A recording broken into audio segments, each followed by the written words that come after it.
Hello, lovers, and welcome to Velvet Tales of Love and Longing, where love gets real and the stories hit deep.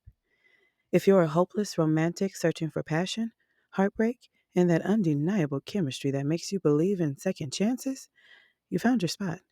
But before we dive in, make sure you like, share, and subscribe. It keeps the love alive and lets these stories reach more hearts. So, grab a drink, get comfortable, and let's dive into the twists and turns of love because every heartbeat tells a story. And tonight, it's one you won't forget. Survival Mode, Keisha and Cameron's Story, Part 1. Before it was a buzzword, survival mode was a biological instinct. In ancient times, it meant sharpened senses, an arched back, and eyes darting toward the unknown. It was the body's way of saying, live or die, run or fight. It wasn't meant to last, just long enough to escape the lion, the flood, the spear. But somehow we, especially women, learned how to live there. We normalized it. We turned cortisol into coffee, turned gut instinct into gut rot, called it being strong, praised it as resilience. A woman is a great fighter, but she can't be your lover and your enemy simultaneously. Yet that's exactly what the world has asked of her, to hold her man and her pain in the same arms, to stroke his ego while nursing her own wounds, to survive his storms without becoming one. Women who've been through war and love do not enter new relationships with open arms. They enter with armor. They smile with watchful eyes. They love cautiously, even when the man in front of them is nothing like the one who broke them. Because trauma doesn't know time, it just knows that safety is suspicious. And the hardest part is realizing that after all that surviving, you've forgotten how to live, how to be soft, how to be held without preparing to be dropped. This is a velvet tale, where love is soft but never simple, where hearts unravel in whispers and healing often hides in the arms of another. Chapter 1, Restless Peace. Keisha couldn't sleep. She just sat in the middle of her king-sized bed, locked in a staring contest with a ceiling fan. Tears spilled quietly down her cheeks as she replayed the day in her mind. As a little girl, she had dreamed of this day for so long. Hell, even as a grown woman, she still clung to the dream. Lord knows she'd been unlucky in love. So why, on the day she should have been the happiest, did she feel sadder than ever? Love with Cameron had been safe, consistent, blissful. He was one of the kindest, most gentle men she had ever known. He knew how to handle her, and that wasn't easy. Keisha was complicated and bruised. Most men ran after just one conversation. But Cameron? He saw the bruises, heard the trauma, felt the tears, and stepped closer each time the cracks were revealed. She wasn't used to that kind of response to her brokenness, and a part of her still wondered if he was here to love her or just waiting for the right moment to break her with all she trusted him with. Just as her thoughts began to spiral, she heard movement in the kitchen. Moments later, her 16-year-old son, Joshua, walked into her room holding the rest of the orange juice. Before I finish it, he said casually, his way of saying he wanted to talk. This was their thing. They'd start with the last of one juice and end up pouring their hearts into a new one. Girl drama, school, friends, life. She sat up, waved him over, and took the glass from his hand. For a moment, they sat there, sipping, exchanging quiet smiles. Then he asked, sarcastic as ever, y'all really getting married? She chuckled. Well, we got to plan the wedding first, but once that's done, I'm sure we will. He smirked, then went quiet. looked into his glass like he was searching for something deeper. He's nothing like Dad, he said softly. It wasn't a question, but it felt like one. And then, more quietly, that's a good thing. Her breath caught. She looked at her son, this 16-year-old boy with grown man thoughts, and felt tears return to her eyes. It was one of the sweetest moments wrapped in the saddest truth she had ever experienced. Because how do you tell your son, his dad ain't shit, that the man who made him was also the one who broke you, that you've hated the man you created him with for years? You don't. You don't have to. Because in that moment, he just told you he knows. He saw it, felt it, lived it, and more than that, he was giving you his blessing to choose something different. Most of my life, he said, voice cracking slightly, I watched you care for so many people, love so many people, give to so many people, and I never saw any of them give you what he gives you. He looked up at her. I used to think what you and Dad had was goals, because you always fought through it. But with him, you don't have to fight for anything. That's goals, right there. He sipped the rest of the juice, wiped his eyes like it was nothing, and flipped back into cool mode. Then he kissed her cheek and said softly, I love you, Mom. She watched him leave the room, her heart full in a way it hadn't been in years. Joshua had seen everything. He'd witnessed her relationship with his father. He never liked any of the men who came after. But if he was Joshua approved, Keisha knew Cameron was something special. Keisha still couldn't sleep, but the love and excitement buzzing through her veins gave her all the energy she needed.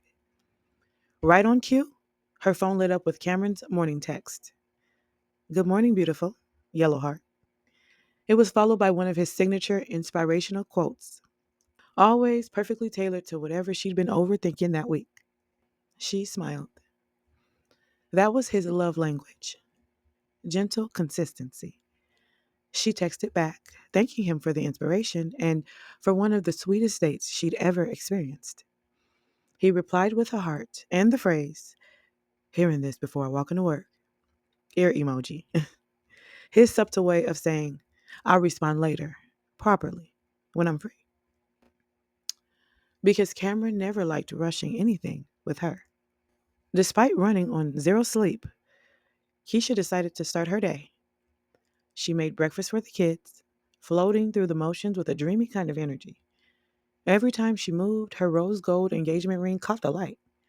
She couldn't stop smiling, couldn't stop thinking about him. She got lost in thought and accidentally overpoured the milk in her 5-year-old's glass. Milk bath! He shouted gleefully, splashing the milk across the counter. More! More! Keisha laughed. She was so happy, not even a mess could shake her mood. She moved through the morning hustle, buttoning blouses, tying shoes, and brushing ponytails, with a hum in her heart. As she buttoned her daughter's uniform shirt, she didn't realize she'd misaligned it completely. Um, Mom, something's not right, said Jada, her 10-year-old, staring at her reflection. Keisha squinted at the shirt and shrugged. Girl, you can fix it yourself. Then she walked off, humming, So This Is Love, as she grabbed the broom to sweep the grass. On the school drop-off drive, Through the Night by Maida blared through her Honda speakers on repeat. The kids exchanged glances, confused. Joshua offered them a subtle head nod, silently saying, Let her have this one. She gave each of them extra tight hugs before they hopped out. Even the teen didn't resist. By the time Keisha got to work, the crash was hitting her. The high of love couldn't completely outrun exhaustion. She sat at her desk, yawning, until her ring caught the light on her keyboard. Suddenly, energized again, she walked over to the window and let the sun hit her hand. Each diamond took its turn dancing in the light, reflecting the joy she still couldn't believe was real. Then her Apple Watch buzzed. Cameron. She answered, still at the window, the sunlight warming through her sheer curtains. His voice came through the speaker, deep and soothing. Hello, fiance. She grinned. Finally. Cameron grinned back, removing the hood of his hazmat suit. How's your day going, beautiful? I've been all out of sorts, thanks to you, she teased. Who you telling? I locked my keys in the car twice today. Oh my God, who bailed you out? Dave. I've been cheesing all day, telling everybody. She said yes. They both laughed. I was nervous as hell. He added, but there's nobody else I'd rather sweat bullets for. You knew I'd say yes, she said with a smile. I'm not letting you get away, Mr. Garrett. And if you said no, I would have asked you 100 more times, Mrs. Garrett. She laughed. I'll report the milk for John John, and Jada's buttons were all over the place. I was like, girl, fix it yourself. Dang, he said, grinning. He loved hearing how his presence in her life was felt. Keisha, I've never been this happy. Me either, she whispered, biting her lip. There was a pause. I can't wait to make love to you, he murmured, now fidgeting with the buttons on his car stereo. He casually queued up Anywhere by 112, their unspoken signal. They never talked directly about sex, both intentionally celibate, but he'd play a song when the heat crept in. And this one always left them both bothered in the best way. They sat silently, both imagining, simmering. As the song faded, they collected themselves and eased back into conversation.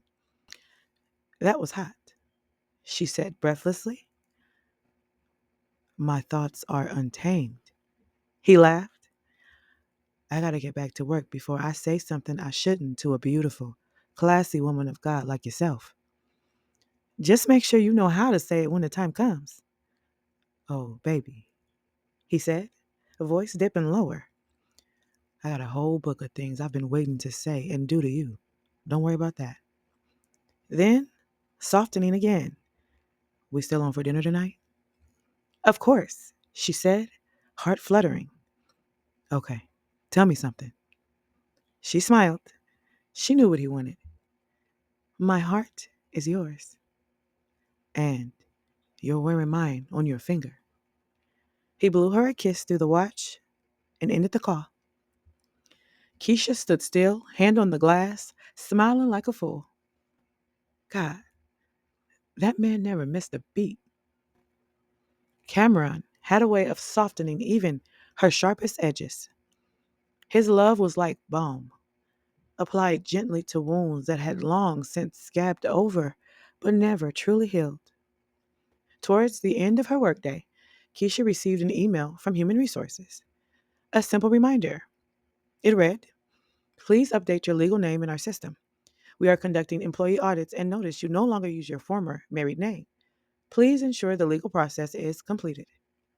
Her stomach flipped, not from excitement, but from pure annoyance.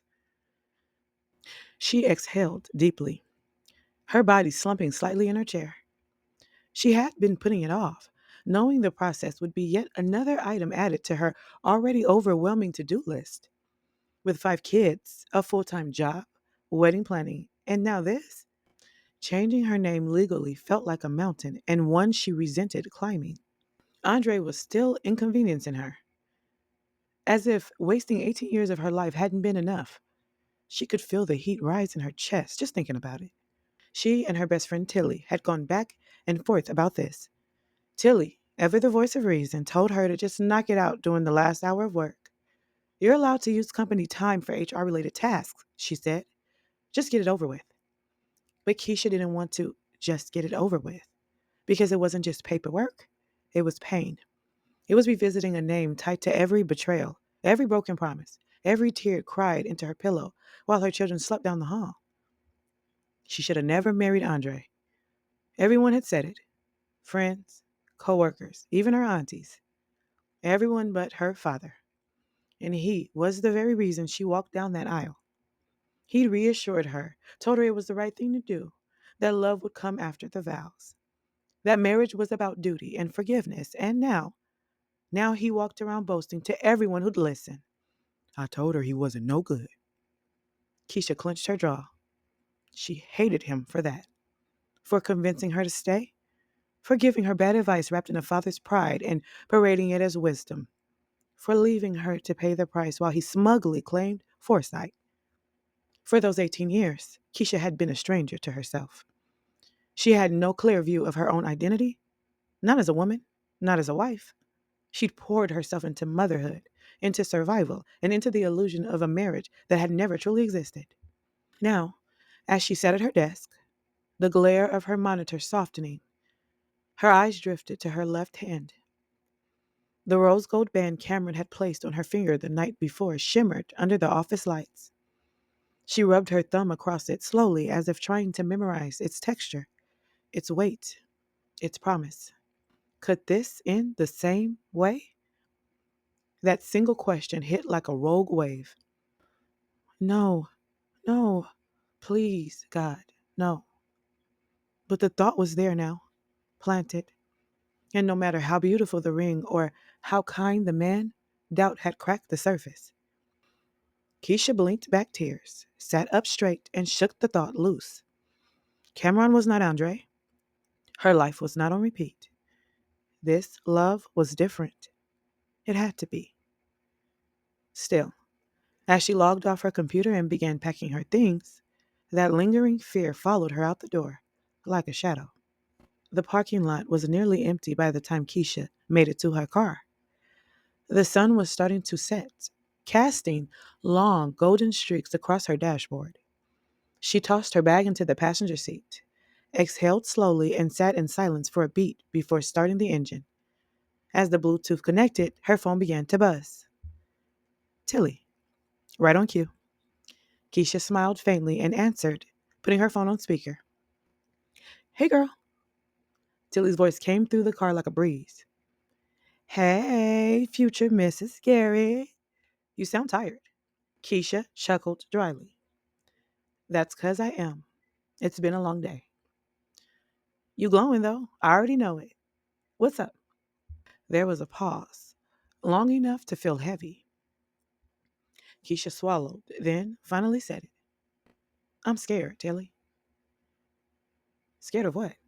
The wedding? Girl, don't start with me. No, Keisha interrupted, her voice cracking slightly. I'm scared of getting it wrong again. The silence on the other end said more than words ever could. She continued, her eyes fixed on the road ahead. You know, most days I feel good. I feel like I've grown. I feel healed.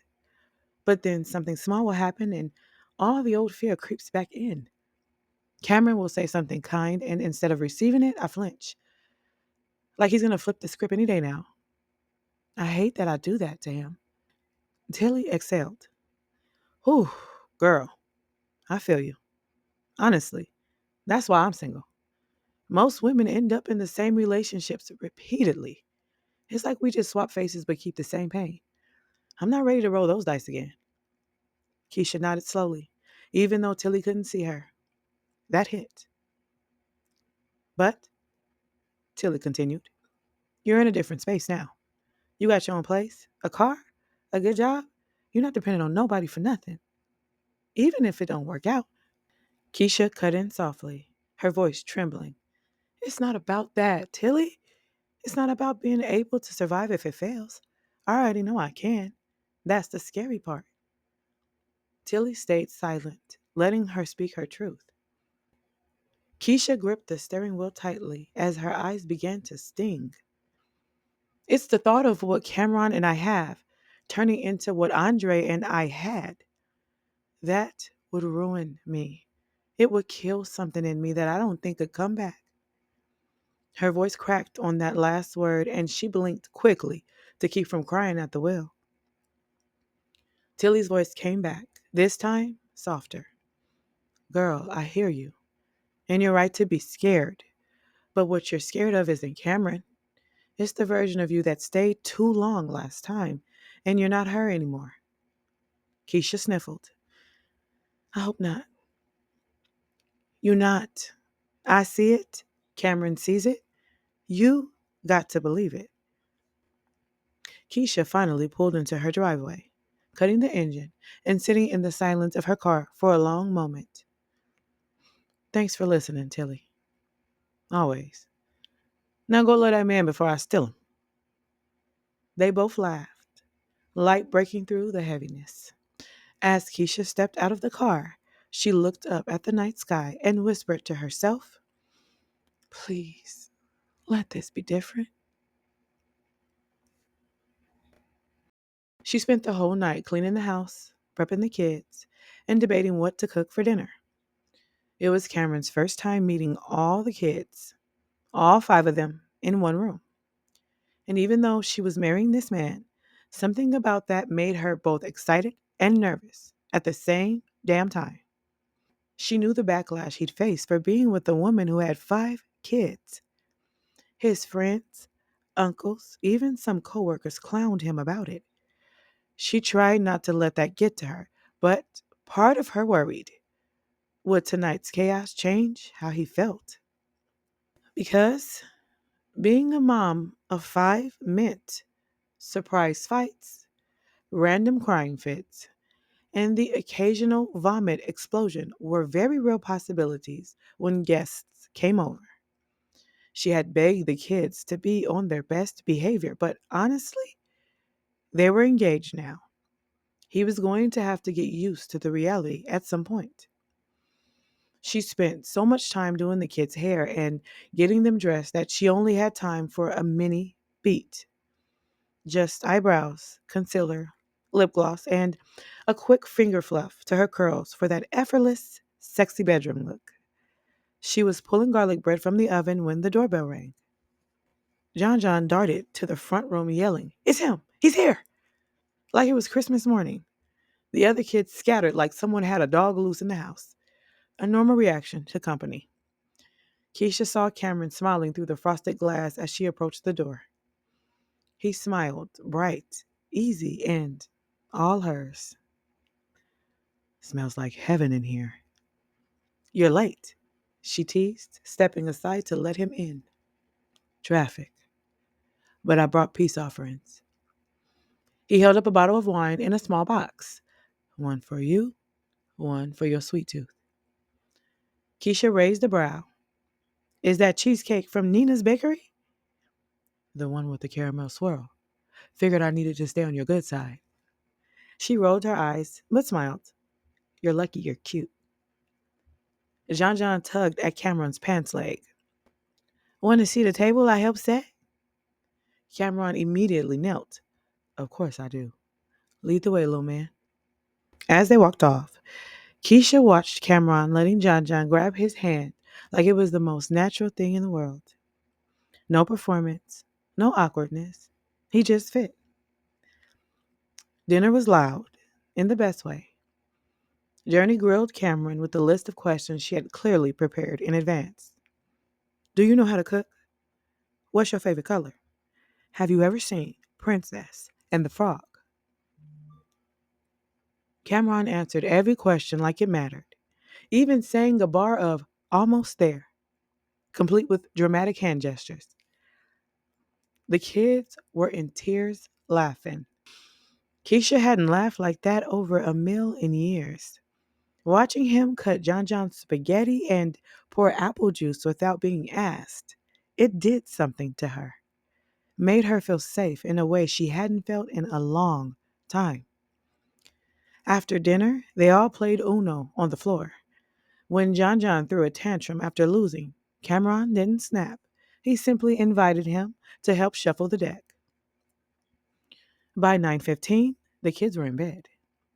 Keisha stepped quietly out of their room and found Cameron in the kitchen, putting away leftovers. She leaned against the doorframe, arms folded. You know you don't have to do that. He looked up. I know. Doesn't mean I shouldn't. She smiled. Why? Please. They sat on the couch, lights low, a candle flickering on the side table. The kind of quiet that didn't feel awkward, just warm. Keisha handed him a glass and sank into the cushions beside him. Thanks for tonight. I should be thanking you. That meal? Chef's kiss. She laughed. You're just happy to finally eat a home cooked meal. That too. He grinned. They sipped in silence for a while. You're good with them, she said eventually, not looking at him. Most men get awkward around kids that aren't theirs. Cameron shrugged. Kids are easy. They want honesty and attention. Adults are the complicated ones. She turned to him. And you're good with complicated. He met her gaze, slow and steady. I think so. I'm here, ain't I? Keisha felt a knot in her chest begin to loosen. Just a little. I've spent so long holding it all together, she murmured. Being the one who shows up, who makes everything okay. Sometimes I forget what it's like to be taken care of. Cameron reached for her hand, his fingers brushing hers gently. You don't have to forget, he said. Not with me. She didn't reply. Just let her hand rest in his. Let the moment be what it was. Soft, unhurried, real. Then it crept in. That familiar ache in her chest. The one that shows up when you've survived too much to trust peace. The ache that whispers, don't get used to this. Because this felt good. Too good. The kind of good that used to end in heartbreak. Cameron must have felt the shift. He gently tightened his hold on her hand. You still with me? He asked. She nodded slowly. Yeah. But the truth was, she was fighting it. Fighting that voice that told her to pull away before she got too close. Before the rug got yanked again. I know what you're thinking, Cameron said gently, and I get it. All of it. She raised a brow. You psychic now? No, he said, setting his wine down. But I know what it looks like when someone's holding their breath. Her eyes stung. She looked away. I'm not going anywhere, he added. Not when things get loud, not when the kids get sick, not when you don't have all the answers. I'm not afraid of your real life. She turned back to him slowly. You should be. It's messy as hell. He smiled. So am I. Keisha let out a soft laugh. It was quiet, cautious, but real. You don't gotta be still all the time, he said. I know how to hold soft things. God, that man never missed a beat. The silence between them settled like a blanket. Not heavy, just warm. Keisha leaned her head on his shoulder and finally let herself breathe. Not all the way healed, but held. And for now, that was enough. It felt like God had given them a break before the storm because by the following week, Keisha and Cameron were being bombarded with unsolicited advice from family members, most of whom had just found out about their plans to marry. Keisha got calls from all corners of the family elders, aunties, even third cousins she hadn't heard from in years. Don't do it, they warned. You already had one messy divorce. Just date him this time. Most of them had never even met Cameron. They were going off the mess her father had been spreading. Ain't no single man gonna deal with a woman with all them kids unless he getting something out of it. Her cousin quoted her dad. Apparently, the word around the family grapevine was that Cameron was using Keisha because she had a good job and a nice house. Never mind the fact that Cameron had a solid career and his own well kept home in the suburbs. Cameron wasn't spared either. Why you want to marry a woman with all them kids? You didn't even get to have fun making them. His uncle scuffed. She gonna get back with their daddy. One added, a woman don't have all them kids with a man unless she still love him. But the worst one came from his own father. She just wants somebody to help raise them kids. The two of them spent hours dodging calls and deleting messages from family members trying to warn them. People who didn't even know either of them well enough to speak on anything real. By the end of the week, they were worn out. So they made a pact. No stress this weekend. Me and the girls are going on a wine tour. Keisha groaned into the phone. Lord knows it's going to take all the wine in Napa to help me unwind after the nosy ass family intervention convention I just went through. Cameron laughed on the other end. Me and the boys are club hopping in San Francisco. Gotta shake off all that negative energy they've been putting in my head. They promised to regroup next weekend, just the two of them. Cameron and his boys had just arrived at Club Lux in San Francisco, a hot new spot with Miami vibes, but a touch more class. The music was hitting. Chris Brown, Migos, and all the latest club bangers. But Cameron wasn't feeling it. All he could think about was her. He sat in their VIP section, thumbing through pictures she sent him. Photos of the two of them, memories from their first date, selfies from random days when she caught him smiling. He wanted to call her so bad, but he didn't want to mess up her night just because he missed her. She rarely got a chance to go out and unwind. So he stayed quiet, eating his feelings and scrolling. Then his phone rang. It was Keisha. Can you hear me? She asked, slurring hard. Yes, baby, I can hear you, he said, already smiling. I was just thinking about you. I'm not having fun at all, and I think I'm drunk. He sat up straighter. What do you mean you think you're drunk, babe? I told Gina I only wanted alcohol-free wine because I had to drive, but I don't think she listened. Where are you? His heart started racing. I don't know. But listen, her voice cracked. I'm scared. Okay? He stood and stepped outside the club into the cool air. Do you want me to come get you? No. Listen. She started crying.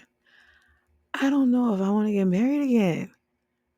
Cameron paused. His breath caught halfway between a sigh and a swallow. He didn't know how much of this was drunk talk and how much was truth leaking out. I'm listening, he said calmly. Andre did a number on me, Cam, and I can't even take the thought of us becoming that. I love you so much, and if you turn into him or anything like him, it will break me. I'm scared. I don't know you, but I feel like I do.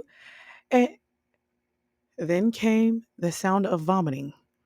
Cameron heard her friends panicking, voices shouting, someone saying to hold her hair, someone else asking where her phone was.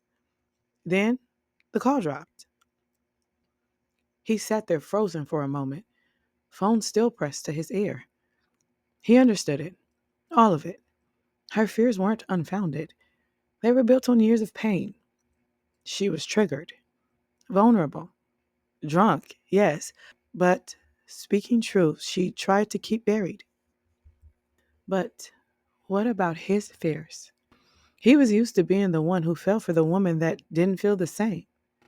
The ones who were always too busy, too cute to be kissed, or too hot to be tied down. The ones who made him chase until he was exhausted and emotionally broken. Keisha was different, but this was the part they always came back to. Her pulling back, him pressing forward, both of them bleeding from old wounds. He didn't mind scars. He could handle a little blood. But he needed to know her heart was his. He wasn't going to fight to keep someone else's woman. Not again. If you felt every heartbeat, every tear, and every kiss tonight, don't leave without showing some love. Like, subscribe, and share this story with someone who believes in love's messy, beautiful journey. There's more passion, more heartbreak, and more unforgettable tales coming your way right here on Velvet Tales of Love and Longing. Until next time, keep loving, keep longing, and remember, every heartbeat has a story. Good night, lovers.